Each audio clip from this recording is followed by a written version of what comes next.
All right, hello and welcome back to the channel. Another change of pace here. I'm going to try and keep it fresh as much as I can. This is going to be a reaction to the Lord of the Rings, the Rings of Power trailer. This is the trailer that was released at San Diego Comic-Con. So, yeah, let's just get started on it and see what this looks like. We thought the war, at last, How long do you think it took her to stack all those helmets? was ended. Today, our days of peace begin. Okay, I'm going to go back and say, so Rivendell doesn't look too bad. Everything's kind of fuzzy in the background, so I don't know if that's intentional or not, but maybe it's just, by using that sort of cinematic look, they don't have to render anything in detail in the background. I don't know. I'm not sure if they're using the green screen kind of technology like what was pioneered with the Mandalorian, where they're literally basically in a room that has a giant screen 360 degrees around, or not. But Elrond here doesn't look too bad. I mean, doesn't look exactly like Elrond, but he doesn't look too far from Elrond. You know, I'm buying it. All right. Costumes here, they look all right. Days of peace begin. We thought our joys would be unending. We thought our light would never dim. Who was that? We're gonna go back. I don't know. These are just people, I guess. Never dim. So those are the elves. I don't know if they're going. Maybe they're coming from the west and coming to. I don't know where they're going from and going to. Right. So they long ago they came from the west and went into the east, and that's why they're where they are now. But I don't know where they're going here.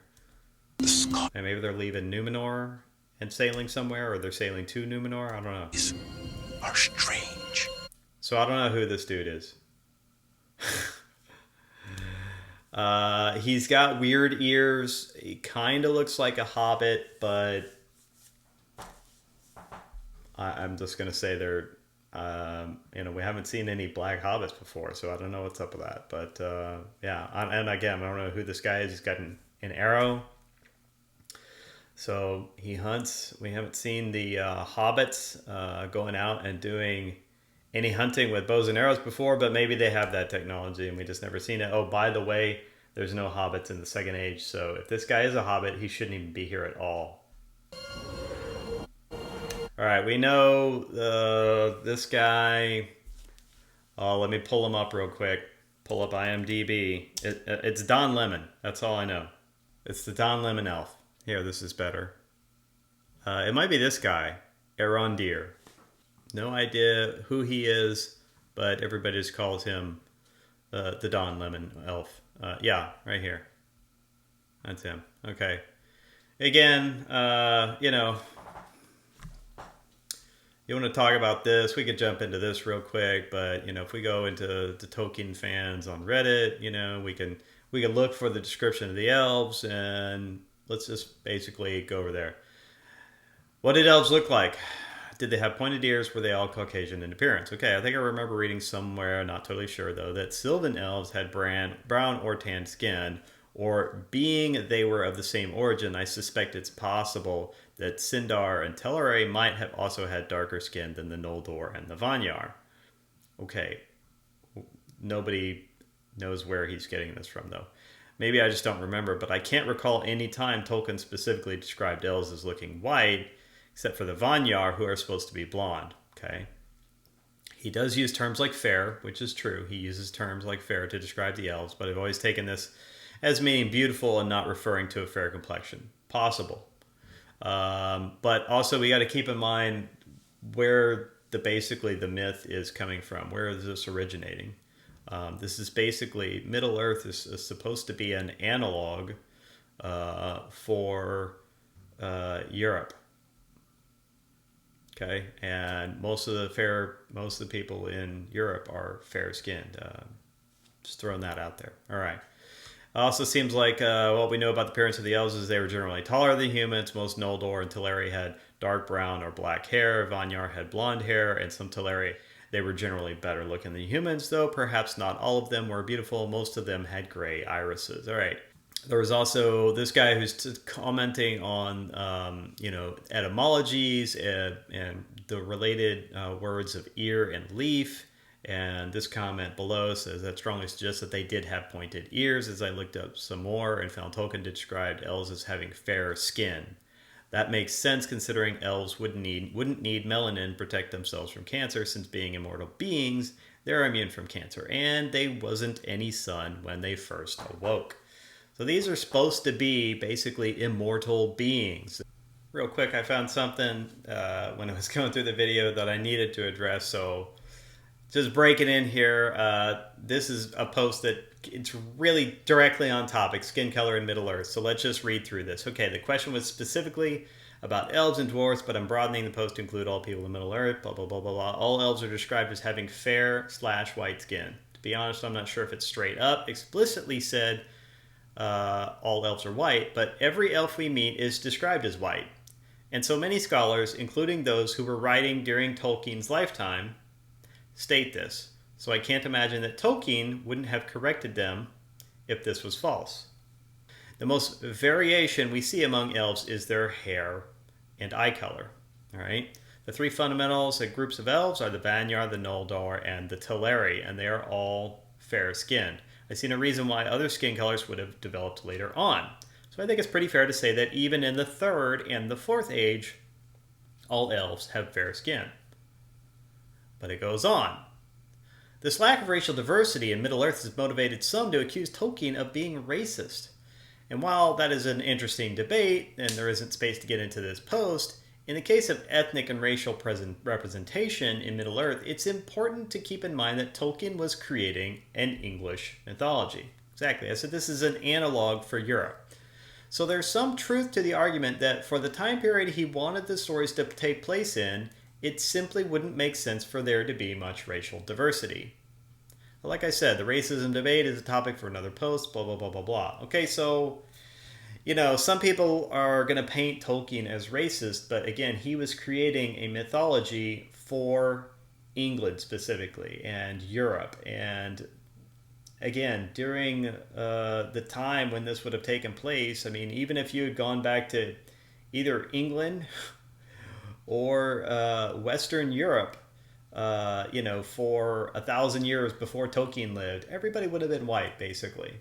Anyways, so that's like a little bit of the discussion on the color of elves, right? And whether or not their skin color is supposed to be, white or tan, or if they can be dark-skinned. And I'm just going to say most of the classical Tolkien fans and classical Tolkien experts, not the new ones who are basically seeming like they're injecting something else into this discussion. Experienced Tolkien fans and experienced Tolkien, how do I call them, experts? I don't know. Seem to align around the fact that elves are both fair-looking, and fair-skinned. And I think they're described as both, but I would have to look up further. But some of the discussion here that we just read, you can see.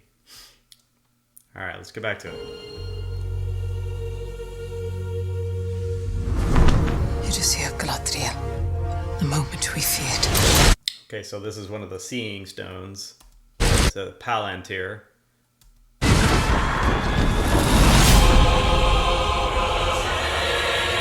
Yeah, there's a lot of people going to argue this based on.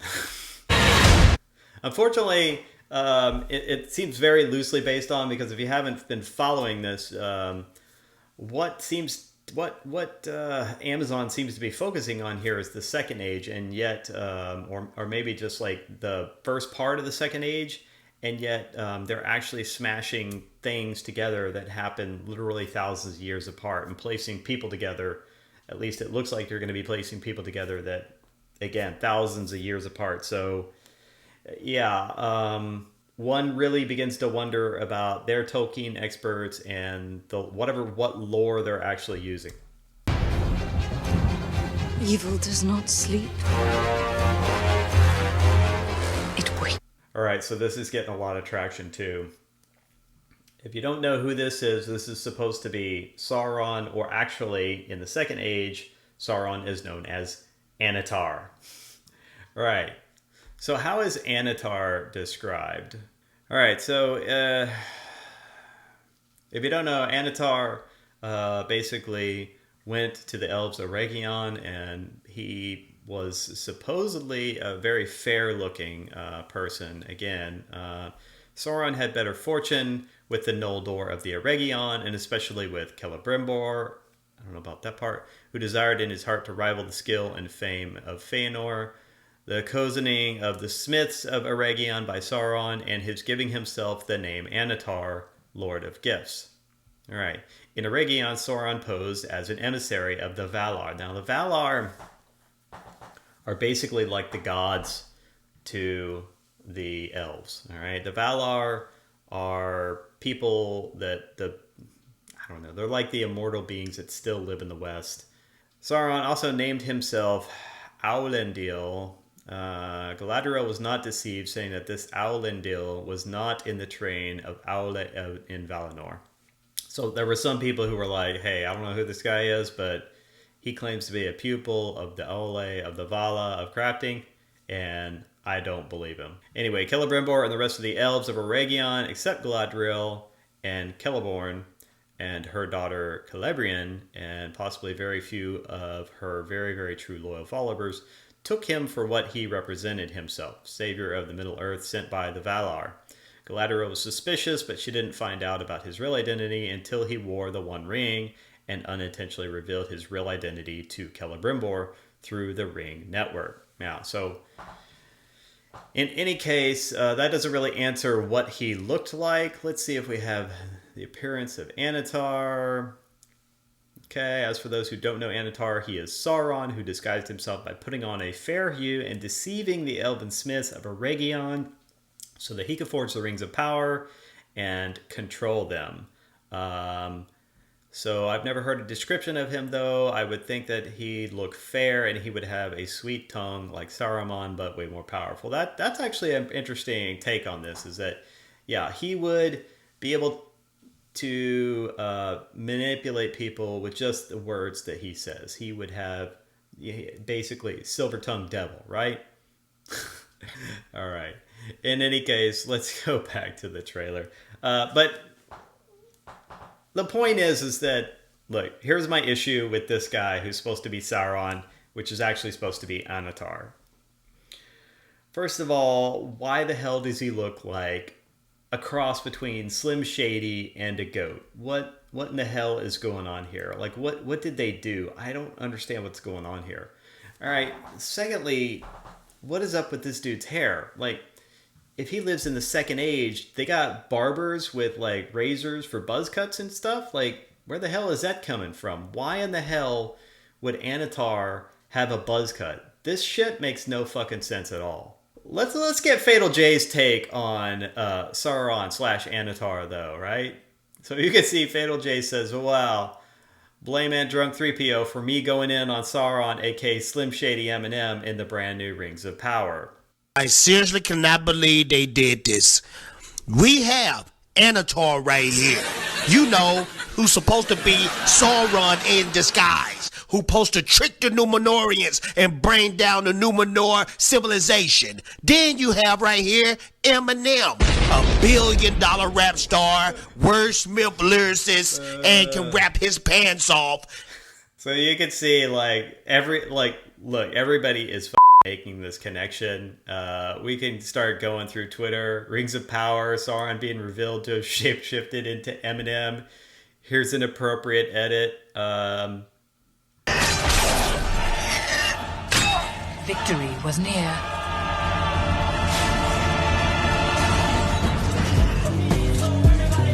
But the power of controversy, 'cause it feels so empty without me. I said this.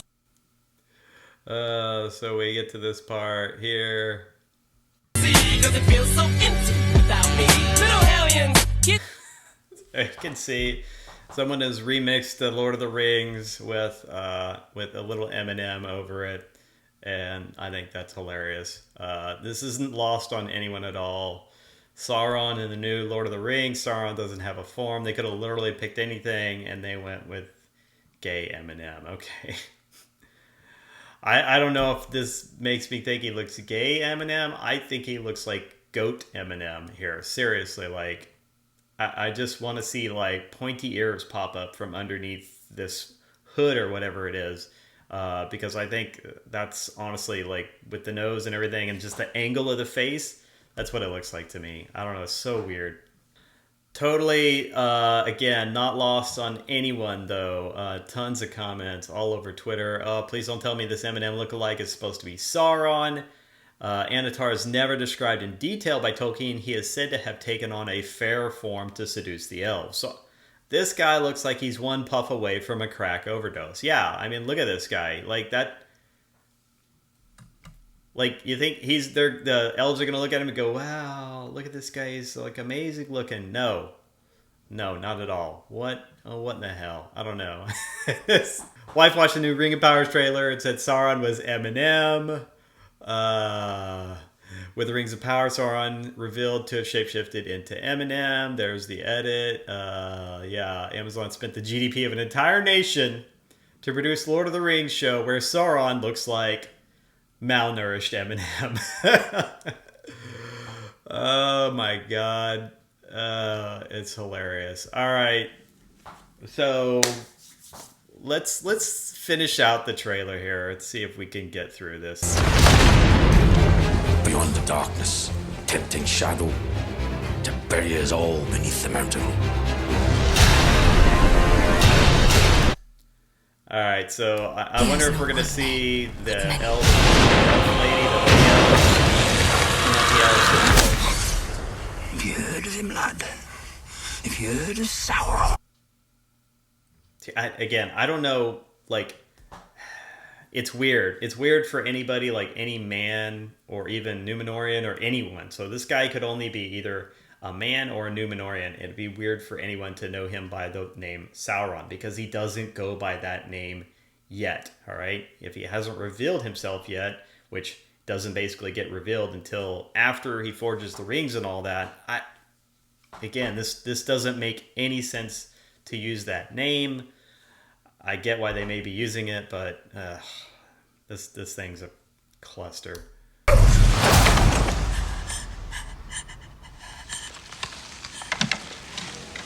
Just like an orc.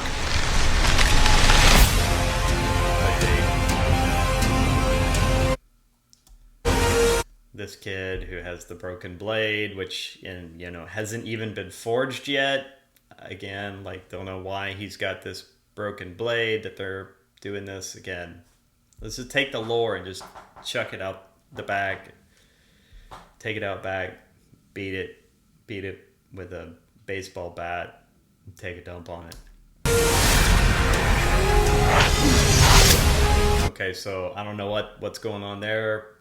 Maybe it's not the broken sword. Who knows?